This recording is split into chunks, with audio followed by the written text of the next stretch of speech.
What's going on, guys? MariK here, back with another Dragon Ball Super deck profile. This past weekend, I had no idea what I wanted to play, and I made the last-minute decision to play something that I'm never really uncomfortable playing. This was the deck that I started the game with at the very beginning, and it was Android 17.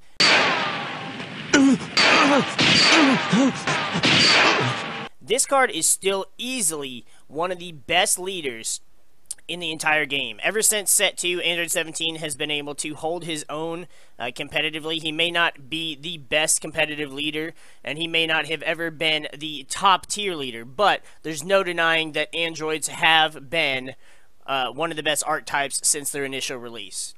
The best part is the fact that he reduces the energy cost of all Android 17 and 18 in your hand by 1.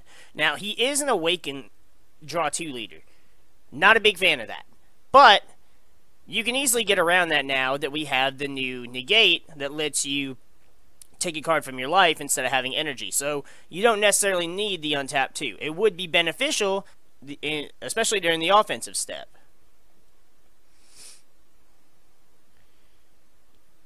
Awakened, we have Diabolical Duo, Android 17 and 18. Still has the energy reduction for all Android 17 and 18 by 1. And if you have 4 or less life, they all gain plus 5,000 power, including the leader, which is just fantastic. And then when he attacks leader, draw a card. So, again, I still think that Android 17 is one of the best leaders in the game. And as of right now, androids will always have a place in the competitive community.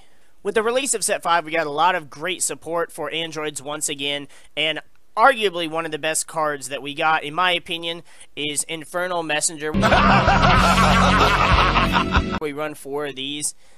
Its activate main says, if your leader card is a green android card, look up to the top 10 cards from your deck. Choose up to a total of 2 Android 17, Hellfighter Android 17, or Super 17 cards among them, add them to your hand, and then shuffle your deck. So this is always going to be your turn 1 play. You're going to play this, and you're going to get 2 Android 17s. So not only do you plus 1, but then you've got several options that you can play for your next few turns.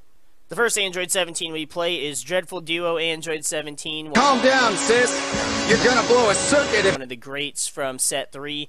He's a 3 cost with critical. Once per turn for 1 green energy. During the turn, if an opponent's battle card with an energy cost of 3 or less has been placed in the drop area from any one of your skills, choose up to 1 Android 18 with an energy cost of 3 or less from your hand and play it. So you don't usually get to use his effect too often. It's more about the fact that he's just critical and you can attack your opponent freely with him. But now that we have the new Android 18 GT from Set 5, this is a very easy way to be able to bring her out for 1 energy. I have not yet done it that way, but it does give you an extra option to play her for just 1 energy instead of 2. It's not really a whole big difference, but 1 energy can make the difference in any game. Then we have one of my personal favorites, Energy Guard Android 17. All right then, old timer, draw. He's a 3 cost 15,000 blocker. At the end of your turn, switch this card to active mode, so he's really good to be able to play him to KO a battle card, and then you still have an active blocker on your turn. Generally, he doesn't get played till the later stages of the game unless you're playing against something really aggressive, and then you just want to have like a blocker out there to be able to take a hit in case your opponent's playing something that goes really hard really quickly, like Shenron, for example. Then we run arguably the best Android 17 in the game, Limitless Energy Android 17.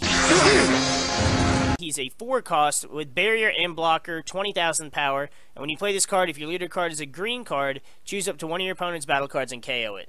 So he comes in, KOs anything, and then he's just a big blocker. And especially if you're awakened at 4 life, he's a 25k blocker. And with barrier, that makes it really hard for your opponent to actually get around him. And 9 times out of 10, you're going to have him to be able to block an attack. Then for our Android 18 lineup, we run 4 Dreadful Duo Android 18.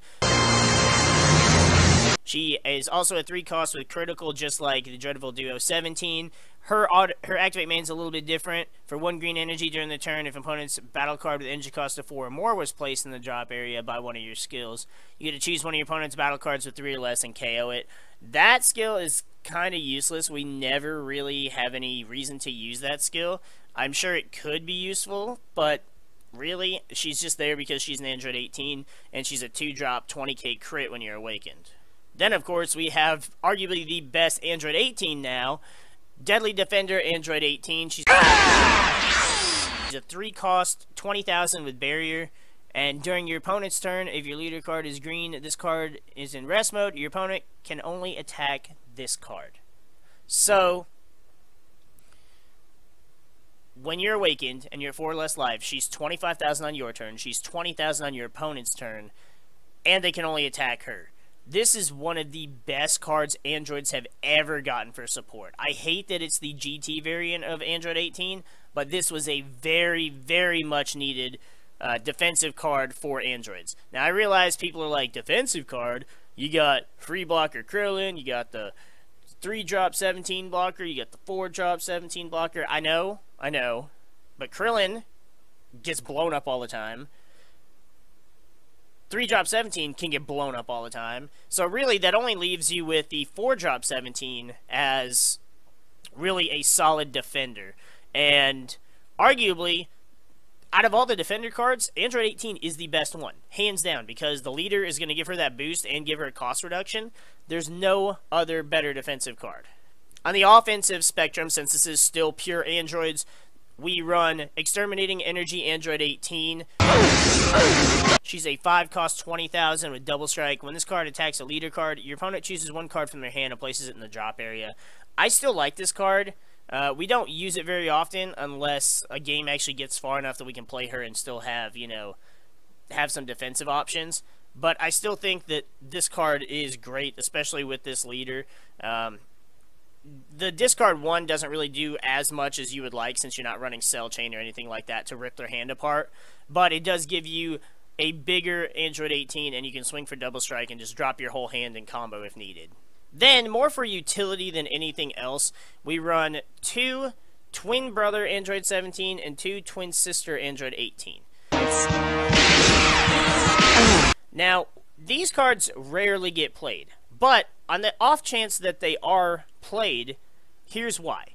Android 17, mainly this one will get played to be able to switch an Android 18, the crit attacker, to active mode to be able to attack again. And if you combo it with the Dr. Gero that gives them double strike, then she gets 2 double strike crit attacks, which is not bad.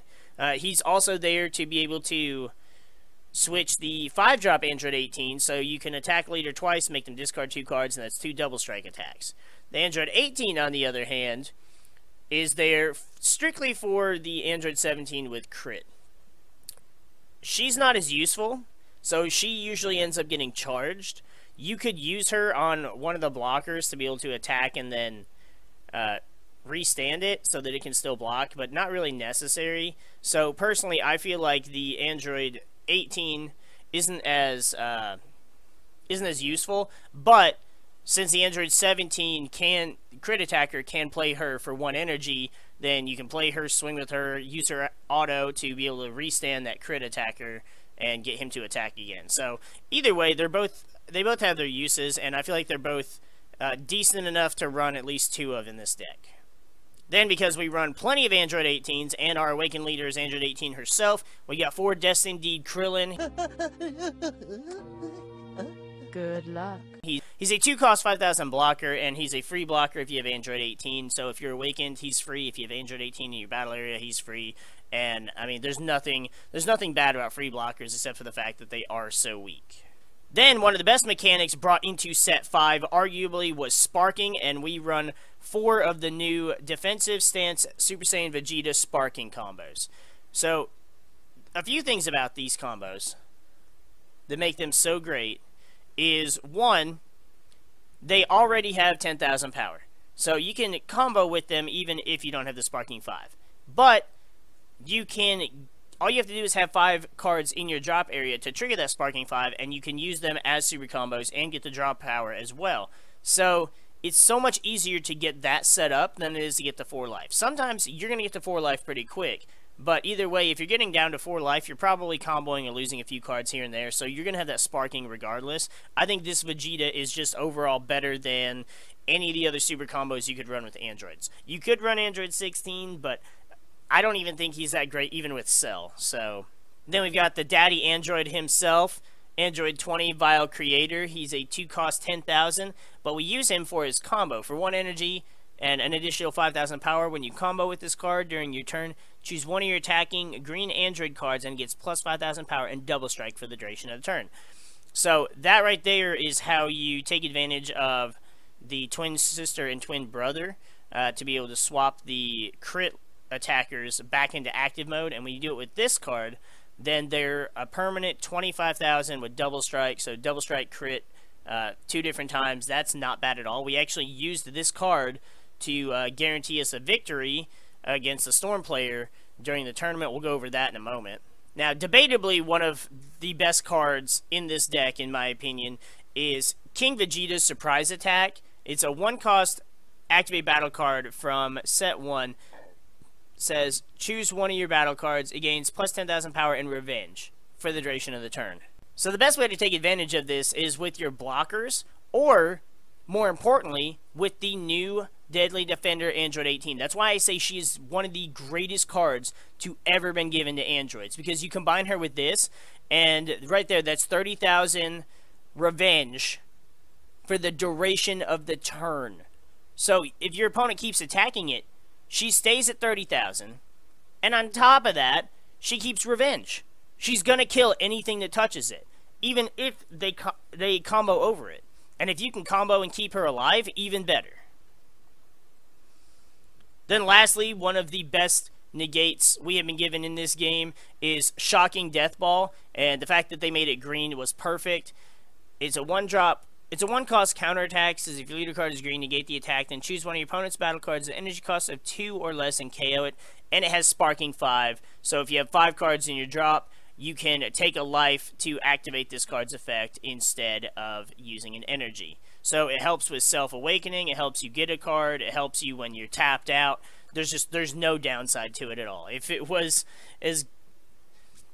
The only way it could be better is if it got a 3-drop or less, similar to Speed, Surprise Attack, and didn't have the discard effect. So round 1 in the tournament, we played against Vegeta Baby, and I gotta say, the deck can be scary. But only if you aren't using your head when you play against it.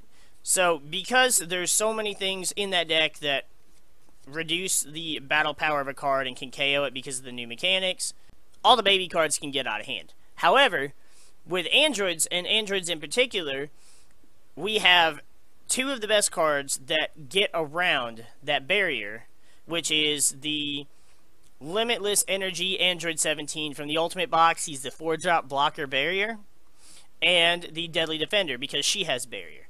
And even better is when the big 6-drop baby attacks into one of them, and you revenge kill it with King Vegeta, and remove that big threat from their board, then that takes away a lot of the momentum.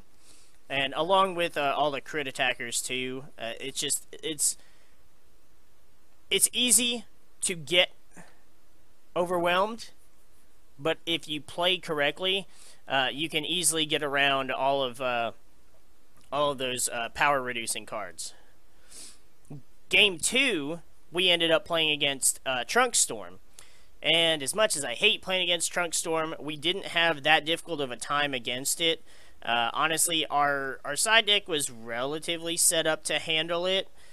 We did side in 2 Crisis Crusher Son Gokus. He's a 3-cost 5,000. If you have no cards in your battle area, he reduces by 2, so he's a 1-cost.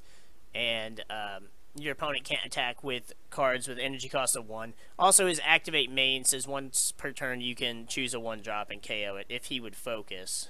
There we go. So we only ran 2 because we only have 2, because BCCs have not been given out that frequently at our locals.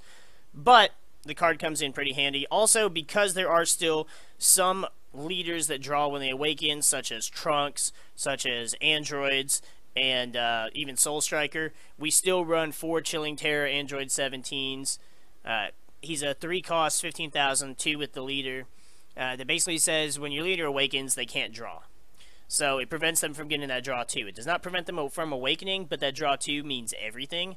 And honestly, I just can't get myself to I can't get myself to take this out of the side deck. If it's not going to be in the main deck, it's going to be side decked for those leaders.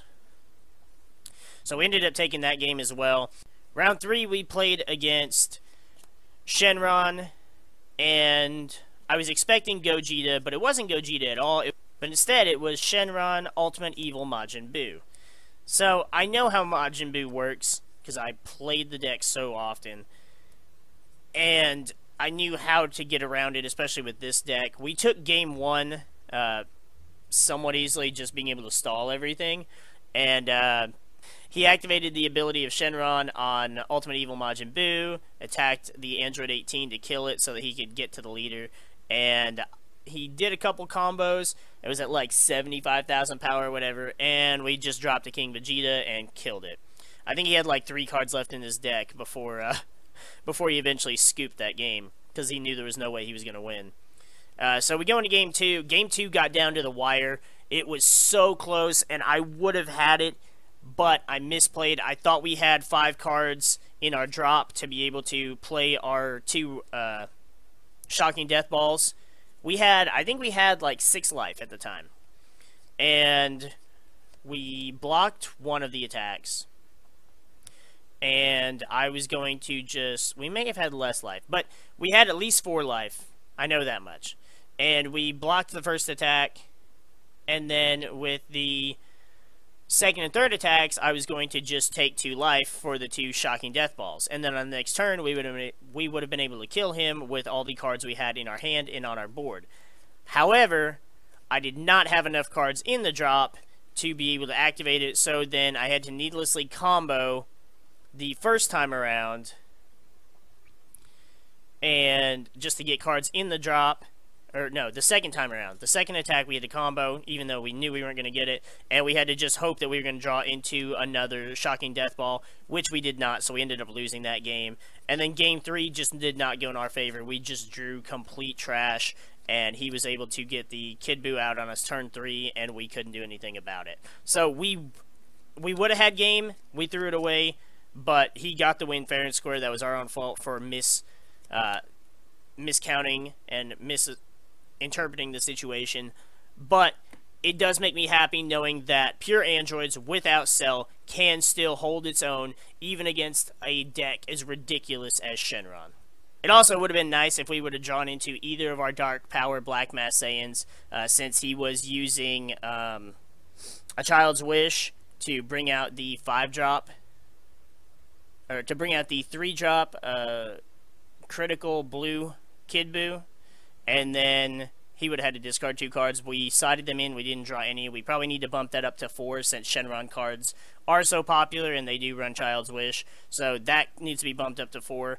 We still run 2 Harus for green and yellow, even though we didn't play against either. 2 Mass Saiyans just to be able to remove board presence. I'm not quite sure I want to keep them in there or not, but they were there. And then 3 of the Father-Son Kamehamehas for extra board control for green. These, I feel like, they kind of contradict Mass Saiyan. This can get rid of, like, 1 big card, whereas Mass Saiyan can get rid of multiple small cards, and both of them for 1 energy. Although Mass Saiyan does also give me an attack with Double Strike, but either way, I feel like both cards have their purposes, but we definitely need to add 2 more of those Dark Power Black Mass Saiyans. Alright, well, that's going to wrap it up for this deck profile. If you guys enjoyed, if you guys are fans of androids, or if you like my idea of running androids without the Cell or the Super 17 engines, make sure you hit that like button down below for us. You know, we appreciate the support. We appreciate all of our subscribers as well. You guys have been fantastic with all the support, especially the Dragon Ball content we've been putting up, and the reveal videos that have started back up on Friday mornings again. I want to thank all of you guys for that as well. We're going to go ahead and get the freak out of here, though, and we'll see you guys in the next video.